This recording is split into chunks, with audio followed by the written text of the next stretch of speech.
추석 연휴 잘 보내셨습니까? 저는 이 긴 연휴 기간 가운데 가족의 소중함을 깨닫는 시간이었던 것 같습니다. 제 바라기는 이 자리에 계신 우리 모든 성도분들의 그 가정마다 또 우리 자녀들마다 하나님께서 주시는 귀한 은혜가 가득하기를 간절히 바랍니다. 어떤 교수님의 강연에서 들은 이야기인데요. 내용은 그 노부부에 대한 이야기였습니다. 결혼한 지 꽤 오랜 시간이 지난 그 노부부에 대한 이야기인데, 노부부에게 있어서 필요한 것이 있다라는 이야기죠. 필요한 것인데, 아내에게 있어서 필요한 것이 무엇이냐 했더니요, 첫 번째는 돈이었고요. 그리고 두 번째는 딸이었습니다. 딸. 이렇게 옆에 있으면서 같이 말벗도 되어주는 딸. 세 번째는 건강이었고요. 네 번째는 친구였습니다. 그러니까 노부부 중에 아내에게 있어 필요한 것은 돈, 딸, 건강, 친구가 필요하다라는 거예요. 그러면 반대로 또 남편에게 있어서, 노부부의 남편에게 있어서 필요한 것은 무엇이냐 했더니요, 첫 번째는 부인입니다. 부인. 두 번째는 아내이고요. 세 번째는 집사람이고요. 네 번째는 와이프이고, 다섯 번째는 애들 엄마라는 거예요. 어떻게 보면은 다 똑같은 거죠. 뭐 부인도 아내도 집사람도 와이프도 애들 엄마도 다 똑같은 한 사람 아니겠습니까? 그 남편의 아내가 되는 것이죠. 이것을 통해서 우리가 알 수 있는 것은요, 물론 뭐 일반화 시킬 수는 없겠지만 남편들은요, 나이가 들수록 아내 바라기가 된다라는 거예요. 남편들은 저는 아직 젊은데요, 저는 젊음에도 불구하고 벌써 아내 바라기가 되어서, 아내가 없으면 아무 일도 할 수가 없어요. 그래서 아내가 정말 위대한 존재구나라는 것을 깨닫게 되었는데요. 그러니까 아내가 없으면 이것도 저것도 못하는 상태가 바로 이 남편들의 모습이다라는 것이죠. 그래서 남편은 아내 바라기라는 거예요. 뭐 좀 다른 의미이긴 하지만은요. 그러면 우리는 누구 바라기가 되어야 할까요? 우리 신앙을 소유한 성도라면 당연히 주님 바라기 아니겠습니까? 주님 바라기.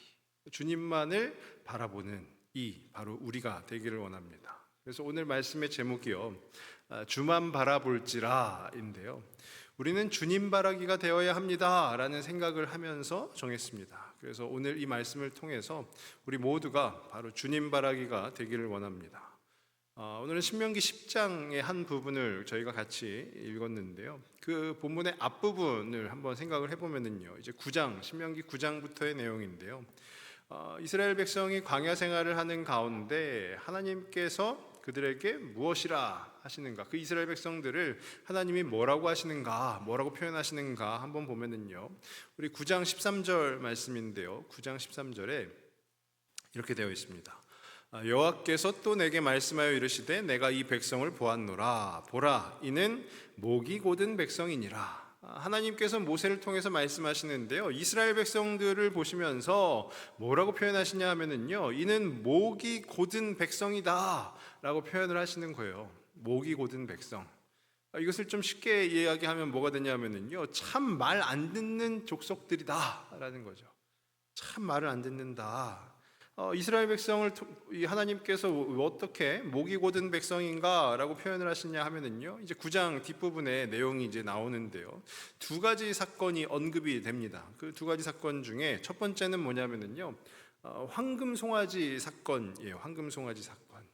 이들이 광야에서 생활을 할 때요, 호렙산에 당도하죠. 그리고 모세는, 그들의 지도자인 모세는 호렙산에 올라가서 하나님과 독대하는 시간을 갖습니다. 근데 그 시간이 좀 길어지고 또 길어지다 보니까 어떻게 해요? 그 산 밑에 있던 백성들이 자기들 마음대로 황금 송아지를 만들어서 거기에 절을 하는 것이 바로 이 황금 송아지 사건입니다. 물론 백성들은 기다리다가 지쳐서 그러하였다라고 핑계는 되지만 실제로 하나님을 신뢰한 것이 아니라 본인들 마음속에 있던 그 생각을 믿은 것이죠. 그래서 하나님보다 자기들의 생각을 더 중요시 여긴 일이 바로 그 황금 송아지 사건입니다. 두 번째 사건은 무엇인가 하면은요, 가데스 바네아 사건이라고 하는데요. 이 가데스 바네아라는 곳에 당도했을 때 이제 정탐꾼을 보냅니다. 가나안 땅, 그들의 목적지였던 가나안 땅에 정탐꾼을 보냈는데요. 12명의 정탐꾼을 보내요. 근데 그 12명이 돌아왔을 때 갈렙과 여호수아를 제외한 나머지 10명은요. 그 가나안 땅에서 보고 온 그 어마어마하게 큰 거인과도 같은 그 무시무시한 그들을 우리는 이길 수 없습니다 라고 고백을 하죠. 그 가나안의 강한 민족들을 상대할 것이 두려워서 그 약속의 땅, 하나님이 인도하시는 가나안 땅에 들어갈 것을 이 백성들이 거부를 합니다. 그냥 그들의 이야기, 정탐꾼들의 이야기를 듣고요, 야, 이러다 우리 다 죽는다, 우리는 거기 못 간다 라고 하면서 거부를 하게 되는 것이죠. 그래서 어떻게 되냐, 좀 있으면 들어갈 그 땅에 장장 더 30몇 년이 더 걸려서 그 세대가 바뀌고 해서 들어가게 되는 그 일들을 우리는 말씀을 통해서 볼 수가 있는 것입니다. 이 또한도요, 이 가데스 바네아 사건도요, 마찬가지로 하나님을 신뢰하지 못하고 자신들의 생각을 더 중시 여겼던 그 이스라엘 백성들의 모습을 담고 있는 것입니다. 이 황금송아지 사건과 가데스 바네아 사건의 이 두 사건의 공통된 결과는 무엇이냐 하면은요, 하나님께서 이 이스라엘 백성들을, 이 목이 곧은 이스라엘 백성들을 벌하실 것을 결심하셨다라는 거예요. 근데 말씀을 보다 보면 그 하나님이 내가 이제 이 목이 곧은 이스라엘을 내가 진멸할 것이다 라고 이야기를 하시는데요, 모세가 하나님 그렇게 하지 마십시오 하면서 모세가 호소를 하는 장면들이 나오죠. 그리고 등장하는 본문이 바로 오늘 우리가 함께 읽은 10장 12절부터의 말씀입니다. 오늘 본문은요, 어떻게 보면 전환점이 되는 거예요. 그러면서 그 12절의 시작이 뭐라고 되어 있냐면요, 이스라엘아 내 하나님 여호와께서 내게 요구하시는 것이 무엇이냐 라고 시작합니다. 요구하시는 것이 무엇이냐, 하나님께서 이렇게 요구하시니, 말씀하시니 너희는 이렇게 하여라 라고 하는 모세의 권면이 바로 오늘 이 본문의 말씀입니다. 한국기업교육학회라는 곳이 있는데요, 거기서 HRD 용어 사전이라는 사전을 편찬을 했습니다. 근데 이 용어 사전에 보면은요, 요구, 지금 오늘 말씀에 나와 있는 요구하다라는 단어의 뜻을 뭐라고 정의를 하고 있냐 하면은요, 현재 상태와 바람직한 상태 간의 격차, 그것이 바로 요구라는 거예요. 그러니까 바람직한 상태로 바뀔 수 있도록, 바람직한 상태에 당도할 수 있도록 현재의 상태를, 그것을 이제 좀 바람직한 상태로 같이 가보자라고 하는 것이 요구라는 거예요. 그러면 이 의미를 토대로 한번 생각을 해보면요, 현재 이스라엘이 머무르고 있는 상태가 바람직하지 못하다라는 것이죠.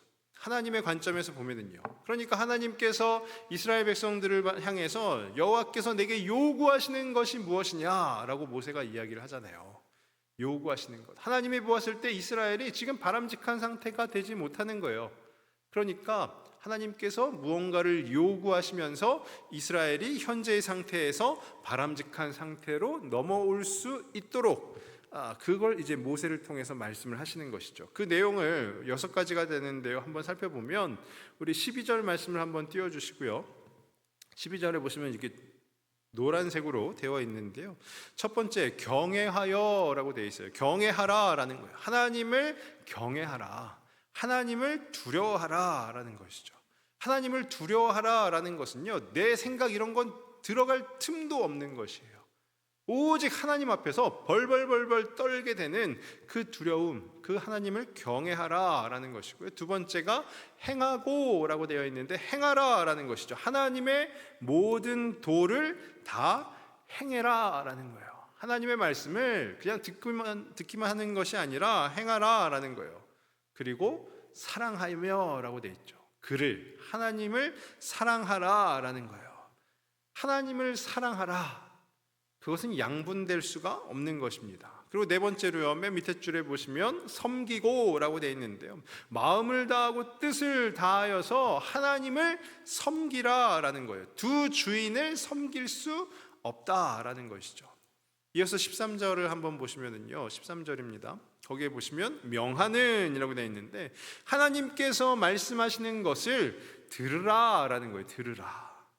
그리고 그 뒤에 지킬 것이라고 되어 있죠. 지키라라는 거예요. 그 들은 하나님의 말씀하시는 그것을 들은 것을 명하시는 것을 그 명령과 규례를 지키라라는 거예요. 지키라. 그러니까 하나님께서 지금 현재 이스라엘 백성들이 바람직한 상태가 아닌데 그들의 현재 상태에서 바람직한 상태로 될 수 있도록 바뀔 수 있도록 요구하시는데 그 요구하시는 것이 무엇이냐? 하나님을 경외하라. 하나님의 말씀을 행하라. 하나님만을 사랑하라. 그리고 하나님을 섬기라. 그리고 하나님의 말씀을 들으라. 하나님의 말씀을 지키라 라고 이야기를 하는 것이죠. 이것을 한마디로 정리하면 무엇이 되겠습니까? 하나님 외에 다른 그 무엇이 우리 안에 차지하는 그 틈을 주지 말라라는 것 아니겠습니까? 한마디로 얘기하면 주님만 바라보라라는 것이죠. 다른 것 바라보지 말고 그 어려운 상황, 환경을 바라보지 말고 오직 주님만 바라보라. 지금 우리가 처한 현실, 그것을 바라보는 것이 아니라 오직 주님만 바라보라라는 것. 그것이 바로 이스라엘 백성들에게 바람직한 상태라는 거예요. 이스라엘 백성들이 오직 주님만 바라보는 것이 바람직한 상태라는 것이죠. 그러면 그 하나님이 누구시기에 우리가 주님만, 그 하나님만 바라보아야 하는가? 이어지는 말씀 속에서 한번 생각을 해보면요, 14절 말씀인데요, 14절을 함께 보시면 하늘과 모든 하늘의 하늘과 땅과 그 위의 만물은 본래 내 하나님 여호와께 속한 것이로되. 그러니까 만물이요, 온 우주 만물이 다 하나님께 속했다라는 거예요. 만물을 창조하신 분이 누구십니까? 바로 하나님이시죠. 그러니까 이 하나님께는 모든 것이, 이 우주의 모든 만물이 다 하나님께서 주관하신다라는 거예요. 그러니까 하나님 밖에는 없다. 하나님 밖에는 없다라는 말이 무엇입니까? 반대로 이야기하면 하나님 안에 다 있다라는 것이죠. 하나님 밖에는 아무것도 없다라고 한다면요, 그것을 반대로 이야기하면 하나님 안에 모든 것이 다 있다라는 거예요.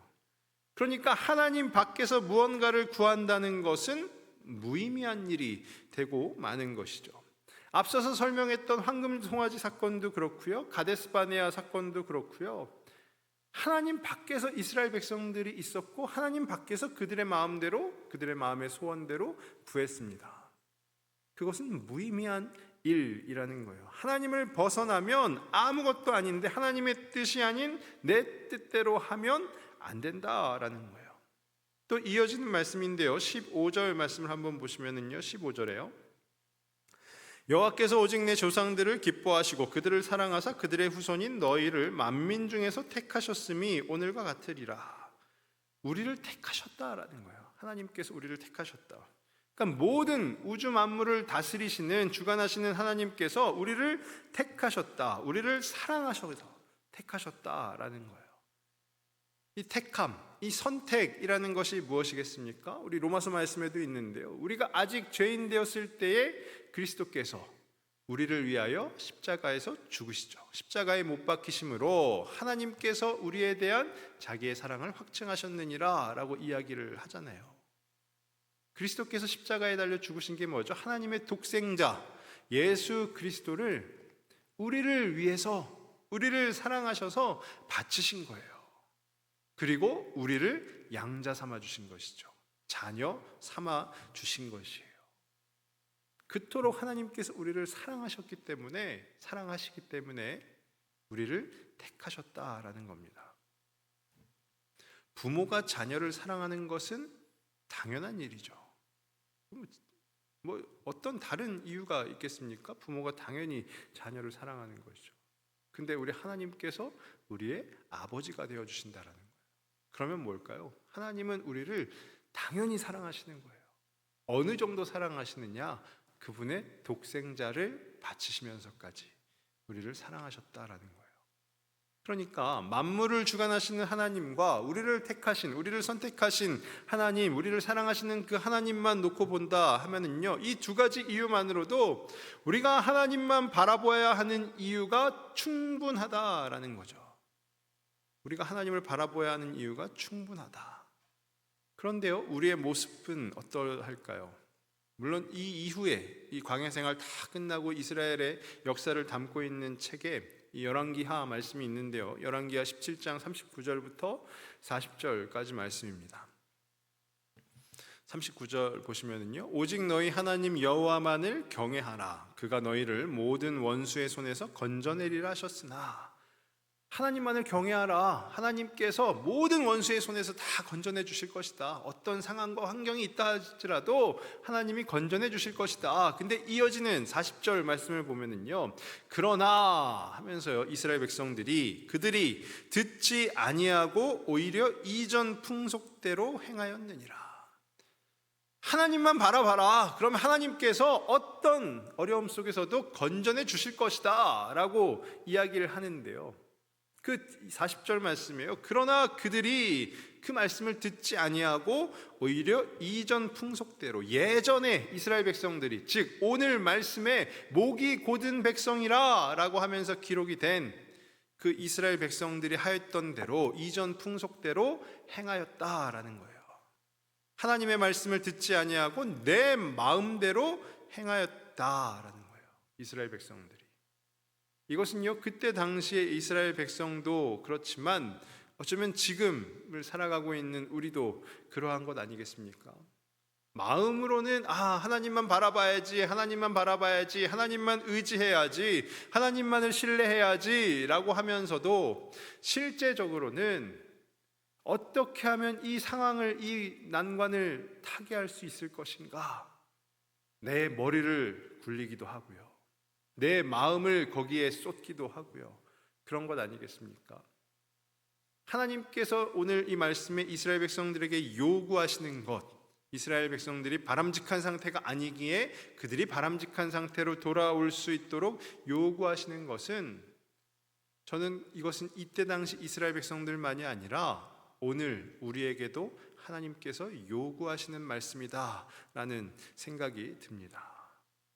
내 생각, 내 의가 중요한 것이 아니고요, 우리는 하나님의 생각, 하나님의 그 의를 따라야 되는 줄로 믿습니다. 그래서 저는 오늘 이 말씀을 통해서요, 돌이켜서 하나님만을 바라보는 저와 우리 모든 성도분들이 되시길 간절히 바랍니다. 우리는 하나님만을 바라보아야 되는 거예요. 그런데 그럼 어떻게 하는 것이 하나님만을 바라보는 것인가 생각을 해보면은요, 오늘 말씀에 젖어있는 모세가 이 권면 속에 하나님만을 바라볼 수 있는 방법을 기록하고 있습니다. 그게 무엇인가 하면은요, 우리 마지막 16절인데요. 16절 말씀에 보시면은요, 그러므로 너희는 마음에 할례를 행하고 다시는 목을 곧게 하지 말라라고 해요. 9장 13절에 아까 이야기했잖아요. 목이 곧은 백성이라. 이스라엘 백성들 하나님의 말씀 참 안 듣는 족속들이다. 목이 곧은 백성들에게 모세가 권면하는 것은 목을 곧게 하지 말라라는 거예요. 자기 의에, 자기들의 생각에 사로잡힌 이스라엘 백성들에게 그 곧은 목을 푸는 방법이 바로 마음의 할례라는 것이죠.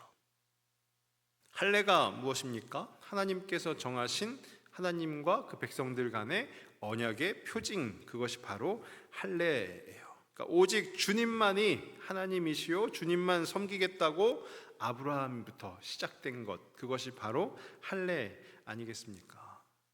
그러니까 만일 내가 여호와를 신뢰하고 순종하지 않으면 여호와의 칼이 내 양피를 벤 것처럼 나와 내 후손을 벨 것이다 라는 그 결심, 그 맹세가 바로 할례인 것이에요. 그러니까 하나님만 바라보겠노라 라고 결심하는 것이 바로 할례라는 거예요. 그런데 모세는 그 할례를 왜 마음의 할례라고 표현을 했을까요? 곧은 목이 무엇입니까? 곧은 목, 그것은 고집이죠, 고집. 좀 더 정확하게 얘기하면 아집입니다. 아집. 나의 아집. 그것이 내 목을 곧게 세우는 거예요. 그럼 그 아집이 어디에서 옵니까? 우리 마음에서 오는 거죠. 우리 마음에서 나의 아집이 일어나고 그래서 그 목을 곧게 하는 것, 그래서 마음의 할례를 행하라 라는 것은 그 마음을 다스리라 라는 뜻 아닐까요? 그 마음 속에 있던 나의 아집을, 자꾸만 솟아나고 있는 나의 의가 그 마음에서 꾸물꾸물 나오고 있는데 그것에 할례를 행하라, 그것을 잘라내어라, 도려내어라 라고 이야기를 하는 거죠. 우리 아집, 내 마음, 내 의는요 언제든지 계속해서 올라오고 또 올라옵니다. 근데 그때 이 말씀을 꼭 기억하시는 저와 우리 모든 성도분들이 되셨으면 좋겠습니다. 마음의 할례, 자꾸만 내 생각이 올라오고 내 뜻이 올라오고 내 의가 올라오고 할 때에 그걸 잘라내는 거예요. 도려내는 거예요. 그리고 우리의 시선은 어디를 바라보아야 할까요? 주님만, 하나님만 바라보는 것입니다. 그것이 바로 오늘 하나님께서 요구하시는 것을 이룰 수 있는 그 백성들이 이루어갈 수 있도록 모세가 하는 권면이라는 것입니다. 오늘 말씀의 제목이 주만 바라볼지라 라고 했는데요, 우리 또 곧 있으면 주만 바라볼지라 라는 찬양도 함께 할 텐데요, 이것이 바로 우리가 늘 기억해야 하는 강령이 아닌가 라는 생각이 듭니다. 주님만 바라볼지라, 주님만 바라보겠습니다. 결심을 하고 또 결심을 하고 또 결심을 해도요, 당장 이 예배가 끝나고 집에 가서는 또 내 마음에 있는 아집이 나오고 내 고집이 나오고 그럴지 몰라요. 근데 계속해서 반복하는 거죠. 마음의 할례를 행하라. 자꾸 잘라내고 도려내는 것. 그것이 바로 오늘 우리에게 필요한 것 아닌가 하는 생각이 듭니다. 즉 우리의 아집을 내려놓고 네 주님, 주님만 바라보겠습니다 라는 그 신앙 고백을 함께 이루어가는 저와 우리 모든 성도분들 되시길 주님의 이름으로 축복합니다. 이 시간 우리 함께 찬양